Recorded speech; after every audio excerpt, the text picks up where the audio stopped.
Hi everybody, welcome back. We're looking at Jeremy Duff, Elements of New Testament Greek, section 2.4 today, which is headed in Duff's book, The Definite Article. Now there's just a couple of things I want to highlight for you here, just to clarify some confusion which sometimes arises.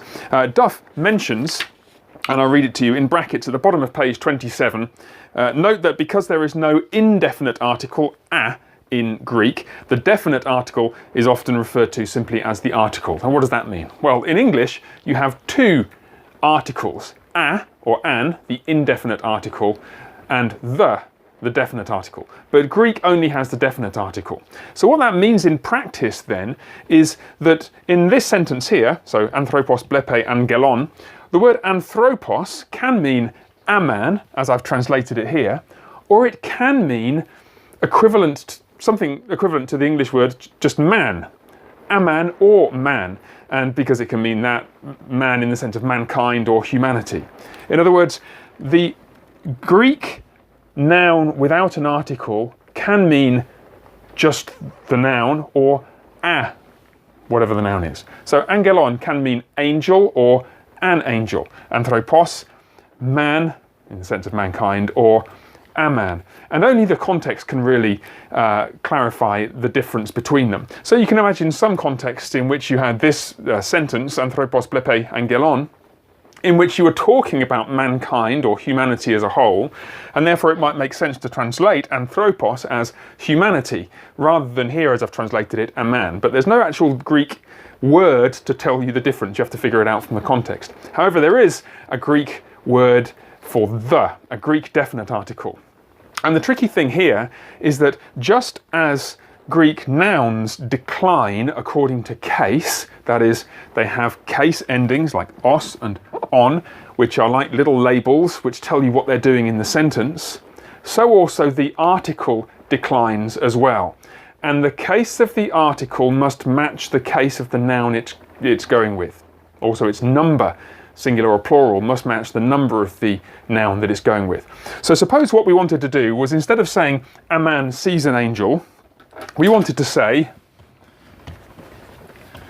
the man sees the angel. So what you're going to do then is you'll look in your table in Duff, which I'm going to encourage you to go away and memorize. Obviously you've got to memorize all these paradigms. Ho, ton, singular, nominative and accusative. Hoton, the plural, hoi, tous. Hoton tu, hoi tous. Hoton, hoi tous. That's the masculine, singular and plural, nominative and accusative article. And you look at this, you think anthropos, well that's nominative, because of the os ending.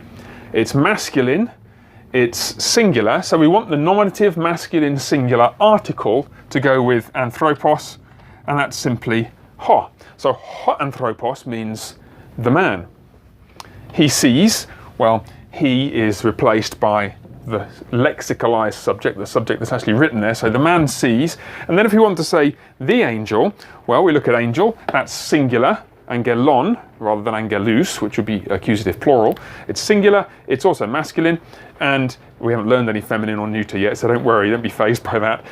It's masculine, it's singular, and it's accusative. So we want the accusative masculine singular article. So you go back to your table, which is written down, but you'll get it in your head in a couple of days' time. Hoton, ton, hoton, hoi tous, hoton, so ton, angelon. Ho anthropos blepe, ton angelon.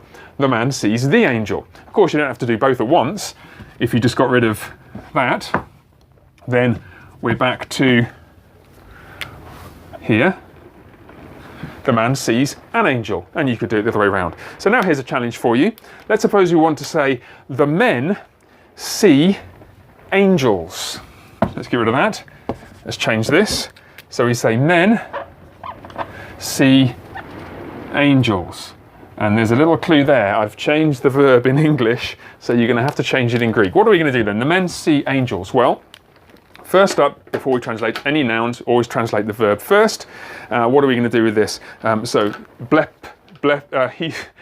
men see, that's going to come from the Greek word blepo, but it's going to be plural, third person plural, because it's they see. So blepo, bleplace, blepe, blepomen, blepete, blepu, sin, sin. There we are. blepusin. So that's they see. Now let's find the subject. We do the verb first. Next up we do the subject. The men. Ho anthropos. Well, we want the subject is going to have the little label which says nominative on it. So the nominative and plural, because it's men, not man. So nominative plural, anthropos, anthropon, anthropoi, anthropous. Anthropoi is the nominative plural, so we're going to get rid of the sigma there, replace it with oi. And of course the article must match in number, case and gender with the noun it goes with. So instead of ho, we have hoi. Now this is helpful just to notice hoi and oi, they're the same. The article declines in almost exactly the same way as the nouns that they correspond to, apart from the nominative singular, which is a little bit different. So hoi anthropoi blepusin, the men see, that's an angel. We want plural angel. So pause the video, see if you can do this from memory. Did you get it? It's not angelon, that's an angel, it's angelus. The men see angels. Okay, so what you're starting to do then is to see how the article fits with the noun in order to tell you that it's the something rather than just a something or something in general. Okay, keep working at this. What I encourage you to do is just go around that table of the article in your head. Ho, ton, hoi, tus. Ho, ton, hoi, tus. Keep them in those columns, singular and plural, nominative and accusative in that order. Ho, ton, hoi, tus, just as you're doing with the paradigm noun.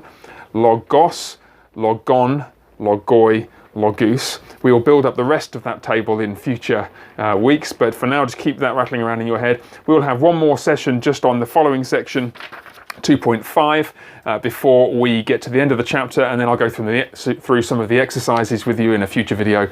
20 minutes a day, 4 or 5, no, not 4 or 5, 5 or 6 days a week, and we'll have you reading the New Testament in no time at all. All right, God bless. See you next time.